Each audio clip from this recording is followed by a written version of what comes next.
और कहा कि रैदास जी को दे देना। उस विद्वान व्यक्ति के मन में लालच आ गया, जैसे भी आपके गुरुजी कह रहे थे ना कि लालच के बिना काम करना, तो लालच के बिना काम करोगे तो लक्ष्मी तो पीछे भागेगी। ये प्रकृति का नियम है, जिससे जितना दूर भागते हो वो उतना ही पीछे भागेगा। तो वो जब उसको लालच आया तो उसने राजा को कंगन बेच दिया, मुंह मांगे पैसे लेकर के। राजा कंगन रानी के पास भेजा, रानी ने कहा कि एक और लाओ। उसको बुलाया गया कि एक और दे, कहां से दे? तो कहा सूली चढ़ा देंगे, 5 दिन में नहीं देगा तो उसकी घरवाली सारी औरत थी, भली औरत थी, उसने कहा कि वो संत है, उनकी शरण में जा, पैर पकड़ ले, माफी मांग और उनसे बात पूछ। तो उनसे जाके रैदास जी से कहा, तो रैदास जी ने वापिस वहीं बैठ करके उसी कुंडी में हाथ दिया, उसी पत्थर के पात्र में हाथ दिया, कठौती में, और वैसा का वैसा हार निकाल के दे दिया।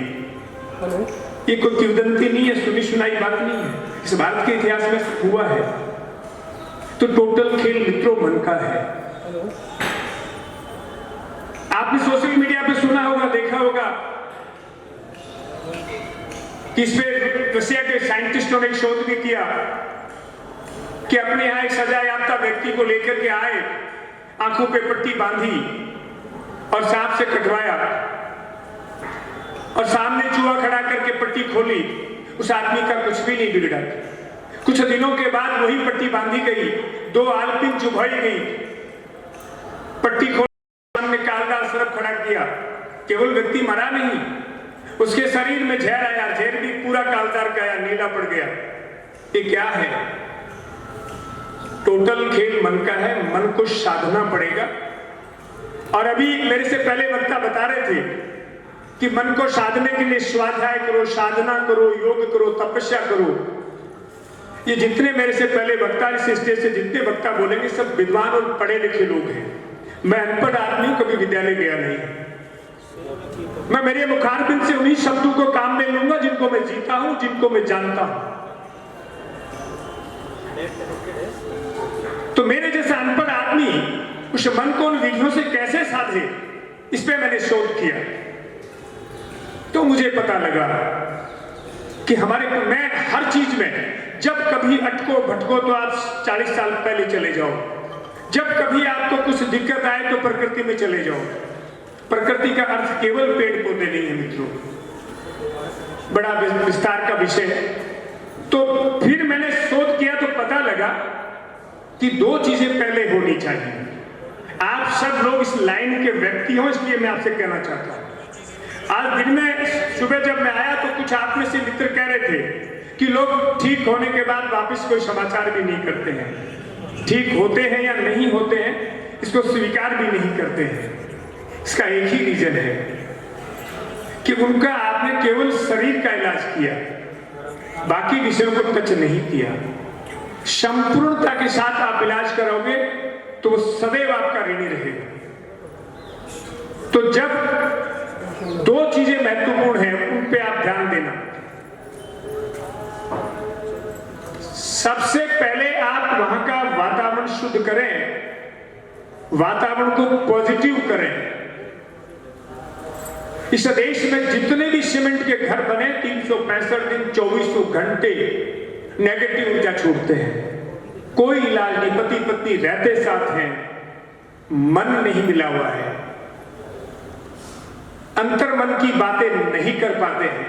बेटा पिता पुत्र रहते एक साथ, जीन वही है, संस्कार वही है, विधि वही है, फिर भी अनबन है। उसका कारण जीन संस्कार और विधि नहीं है, उसका कारण वातावरण है। क्योंकि सीमेंट का वातावरण 365 दिन 2400 घंटे नेगेटिव ऊर्जा छोड़ता है।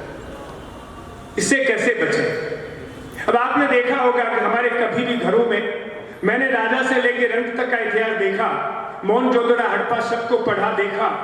किसी भी कालखंड में कभी भी एक पल्ले के कुआड़ नहीं थे। आप में से कितने बंधु हैं जिनके घर में एक पल्ले का कुआड़ है? सही से बताएं ईमानदारी से। तो घर एक से बनता है, जोड़े से बनता है। तो जोड़ा है ही नहीं तो फिर मन मिलाओगे किसको? मिलन कहां है? जब गेट में घर में मिलन नहीं है तो मन में मिलन कैसे होगा? किसी कालखंड में आपने देखा है, सुना है कि एक पल्ले का कुआड़ होता था? हमने आग शुरू से लगाना शुरू कर दिया और बड़े भारी विस्तार पे पहुंच गए मित्रों। छोटी छोटी बातों से हमें बचना पड़ेगा, इस बातों को सुधारना पड़ेगा। जर्मन और जापान, दो देशों के साइंटिस्टों का एक लेटेस्ट रिसर्च आया है कि स्वाइन फ्लू, मलेरिया, टीबी, जिसमें भारत सरकार का आधा बजट जाता है, वो वैज्ञानिक कहते हैं कि केवल गाय के गोबर को सूंघने मात्र से नहीं होती और कुछ करने की जरूरत ही नहीं है। कितने लोग हैं जिनके घरों में गाय के गोबर का इस्तेमाल हो रहा है, वो भाग्यशाली हैं। लेकिन मैंने इस पर 3 साल शोध किया तो मुझे पता लगा कि वो वैज्ञानिक बहुत छोटी बात कह गए। इससे आगे की बात यह है कि उस एटमॉस्फेयर में, उन दीवारों पे कोई हानिकारक कीटाणु बैठ भी जाए, दुनिया का कोई भी साइंटिस्ट उससे रोग लगा के नहीं दिखा सकता, मेरी गारंटी है। और उससे भी आगे, आज यदि पाकिस्तान और चाइना यदि भारत पे अटैक करते हैं तो हमारे प्रधानमंत्री जी के पास भी और आधुनिक विज्ञान के पास भी ऐसा कोई सामर्थ्य नहीं है जो उनकी अणु और परमाणु से इस देश को बचा सके। लेकिन है सिर्फ गाय के पास। गाय के गोबर से लिपी हुई दीवारों पे अणु और परमाणु का प्रवेश नहीं है। और इसका आधुनिक एग्जाम्पल भोपाल त्रासदी कांड है। भोपाल त्रासदी कांड के नंबर और जांच करना चाहे कोई भी बंधु जाके कर सकते हैं। जिनके घर में गाय के घी का दीपक जलता था, जिनकी दीवारें गाय के गोबर से लिपी हुई थी, एक भी व्यक्ति का बाल बांका नहीं हुआ। और तीसरा जो मेरा शोध आया वो मुझे कहता है कि 365 दिन 24 घंटे जो सकारात्मक ऊर्जा छोड़ता है वो गाय के गोबर की लिपी हुई दीवारें छोड़ती है मित्रों। तो उनसे दूर क्यों भाग रहे हैं? कुछ करने की जरूरत नहीं। 365 दिन पूरे देश में घूमता हूं, 25 पैसे की गोली दवाई नहीं जानता हूं, -5 में भी काम करता हूं और बहुत शान से करता हूं। और 52-53 में भी आराम से अछेलियां करता हूं, मुझे कोई फर्क नहीं पड़ता। न कभी मेरे पास में प्रकृति के नाम से बहुत सारी गौ माताएं हैं जिनकी शरण में रहता हूं। मेरा यह मानना है कि सर्वांगीण विकास के पूरे ब्रह्मांड में 2 ही स्रोत हैं, भक्ति और शक्ति। भक्ति का प्रतीक गाय है और शक्ति का प्रतीक घोड़ा है। ये जो नपुंसकता आई है समाज में, वो इसीलिए आई है कि जो चीज जहां से लेनी चाहिए वो वहां से ले नहीं रहे हैं। कल परसों मैं मध्य प्रदेश में था तो वहां एक सज्जन ने कहा कि आजकल घोड़े पे तोरण मारने की क्या जरूरत है, होडी पे क्यों नहीं मारते, मर्सिडीज में क्यों नहीं मारते। कितनी बड़ी मानसिक विकलांगता का संकेत है ये। अरे आज दुनिया में भी पावर तुम मर्सिडीज और ऑडी से क्यों नहीं नापते, हॉर्स के पीछे क्यों पड़े हुए। गर्दन कटने के बाद जो जितने योद्धा लड़े वो ऑडी और मर्सिडीज में या बुलेट पे बैठ के लड़े क्या? वो घोड़े की पीठ से लड़े, क्योंकि शक्ति घोड़े की पीठ से मिलती है, पावर। आज यदि आप अपने बच्चों में सकारात्मक ऊर्जा भरना चाहते हैं तो घोड़े की पीठ से बड़ा कोई क्लासरूम नहीं है। वहां हम जाना नहीं चाहते।